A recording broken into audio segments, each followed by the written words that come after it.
souvent le mobile est d'abord considéré, on espère que ça soit d'abord un canal de recrutement, pour autant il recèle de multiples opportunités autour de la relation client. Quelle est votre position, vous, autour du mobile pour le groupe AXA? Où est-ce que vous en êtes? Déjà, ce que nous avons fait, c'est de construire une équipe dédiée. Oui. Et ça, c'était déjà très très important. Essayer d'internaliser les ressources pour faire en sorte qu'on puisse faire monter en compétence toutes les personnes sur le sujet. Ça, c'était la première chose. La deuxième chose, ça a été de faire un inventaire de l'existant.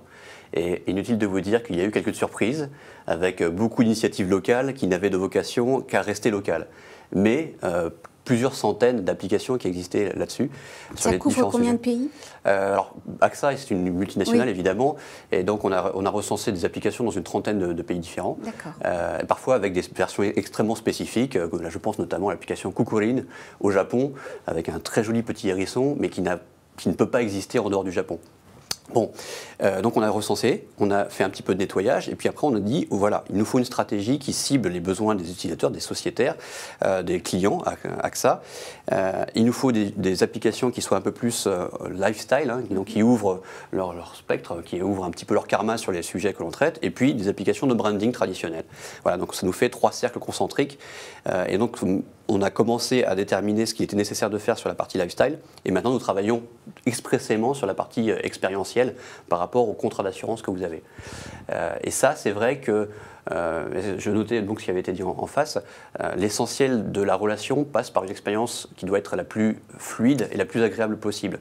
Donc il a été aussi décidé de merger, de fusionner finalement les équipes expérience utilisateur et mobile, de façon à mettre tout ça sous un même toit et de créer vraiment, au-delà du service, de créer un sentiment, une expérience. Quand on est assureur, les points de contact ne sont pas fréquents, premièrement, et ne sont pas forcément très agréables. Bon.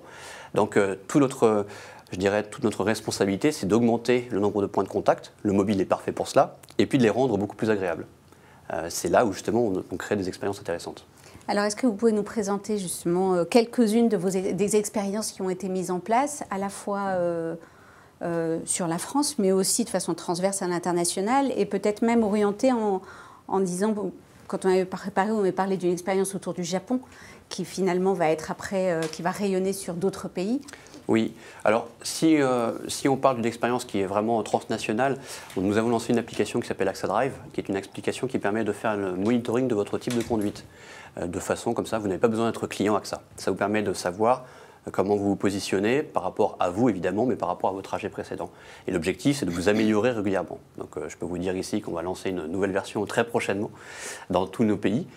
Et donc nous sommes très très ravis parce que ça va apporter un vrai plus en termes d'expérience, dans la mesure où au-delà du trajet, on va vous donner un conseil personnalisé qui sera de plus en plus personnalisé en fonction de la façon dont vous conduisez. Bon.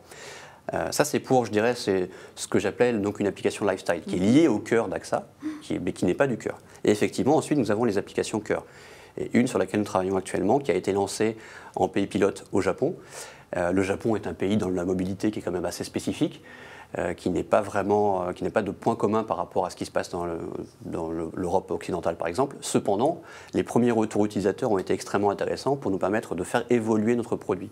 Et donc, il y a des phases de tests qui sont réalisées en Europe occidentale, en Belgique notamment, et en Espagne, qui nous permettent de voir que l'expérience, enfin on va le dire peut-être 125 fois autour de ce plateau, mais l'expérience c'est vraiment le cœur. Et même si culturellement il y a des vraies différences entre le Japon, la Belgique et l'Espagne, finalement les attentes sont les mêmes. Et donc la présentation doit être un peu adaptée, l'expérience, l'ergonomie doit être aussi un peu adaptée. Et on doit aller, c'est ce que vous disiez, au plus rapidement, au plus simplement vers la consommation de ce qui fait vraiment du sens. Donc ça, c'est quelque chose qui est évident quand on en parle comme ça, mais lorsqu'on met dans les mains des utilisateurs, qu'on fait du test, qui nous font donc un retour d'expérience, un retour d'utilisation, qui du coup prennent vie et deviennent concrets. Alors justement, est-ce qu'on doit raisonner un besoin, une appli pour coller de façon hyper pointue à l'expérience, aux attentes, et donc proposer une expérience très pointue, ou est-ce que d'autres marques partent du principe qu'effectivement l'application doit regrouper l'ensemble des services qu'on doit présenter à nos clients? Ouais, je dirais, comment on tranche? Ça va vraiment dépendre, je pense, du marché, de l'industrie et de la segmentation. Pour ce qui nous concerne, d'ailleurs je l'ai déjà dit, on ne peut pas tout mettre à l'intérieur. Déjà, le métier même d'AXA, où on couvre différents spectres, enfin, le périmètre de ce que l'on couvre dans votre vie est très large. Ça va de la maison, la voiture, enfin, si vous avez tout chez nous, ce qui peut arriver, hein, il y a déjà beaucoup de choses. Alors si en plus nous voulions vous offrir du service qui ne soit pas lié au cœur, tout mettre dans la même application, ça serait un peu fourre-tout. Donc je dirais, pour notre cas, on a plutôt pris la décision de séparer. D'accord, de ne pas avoir une seule application gigantesque, mais plutôt une expérience cœur et puis après des expériences lifestyle et branding. Ça, c'est notre première réponse. Puis, la deuxième réponse, c'est qu'il est aussi possible, grâce notamment au deep linking, de créer des interactions entre ces applications. Donc, c'est plutôt vers cela que nous regardons, que nous interrogeons et que nous allons créer des expériences. Il y a tout un volet déploiement, j'aimerais qu'on commence à en parler. C'est vrai que les marques mettent en place des dispositifs, des initiatives autour du mobile à travers des applications. Pour autant, on sait bien qu'il y a énormément d'applications dans l'Apple Store, en l'occurrence. Comment est-ce qu'on fait pour faire émerger une application, pour faire en sorte qu'elle soit téléchargée, adoptée, utilisée, réutilisée, voire pas supprimée? Alors, de notre point de vue, tout commence par le service que l'on rend. Et donc, il faut vraiment interroger l'utilisateur en amont, durant la phase de conception. Si vous délivrez une expérience, un service, un produit, une offre qui n'est pas en relation avec son besoin, vous allez peut-être avoir un téléchargement, mais vous n'aurez pas d'usage. Et c'est ce que tout le monde veut éviter. Parce que si vous faites des investissements en termes de promotion dans les App Store ou en dehors, que ça télécharge, mais que derrière la proposition de valeur n'est pas claire, ça sera un échec.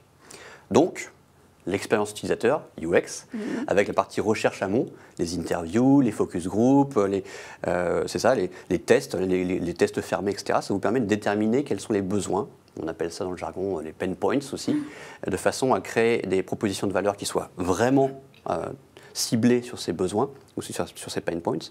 Et ensuite, du coup, vous allez pouvoir faire un prototype que vous allez mettre dans les mains, des retours utilisateurs, vous continuez, vous itérez, enfin c'est de l'agilité, tout comme le font les startups, comme le font même des plus grosses sociétés organisées. C'est essentiel parce que tout investissement média de communication qui sera fait, si la proposition de valeur n'est pas claire, ce sera comme verser de l'eau dans un seau troué. Donc c'est à ne pas faire. À quel moment on se dit qu'une application est suffisamment riche, complète ou finie pour qu'elle soit justement proposée au téléchargement? Il n'y a pas de bonne réponse. Je vais vous donner la mienne. C'est qu'en fait, il vaut mieux lancer tôt quelque chose qui n'est pas fini, de façon à avoir un retour, plutôt que d'attendre et d'attendre et d'attendre et de penser que c'est fini, parce que peut-être qu'à ce moment-là, vous aurez raté le time to market. Peut-être que vous aurez raté le moment où l'utilisateur a besoin de vous. Peut-être que la concurrence aura déjà lancé quelque chose. Donc mon point de vue, c'est de dire lançons rapidement, indiquons que ce n'est pas forcément fini, prenons des retours des utilisateurs de l'application et enrichissons l'expérience au fur et à mesure. Et donc c'est ça qui va nous permettre de nous aligner par rapport à ce que l'utilisateur attend de nous.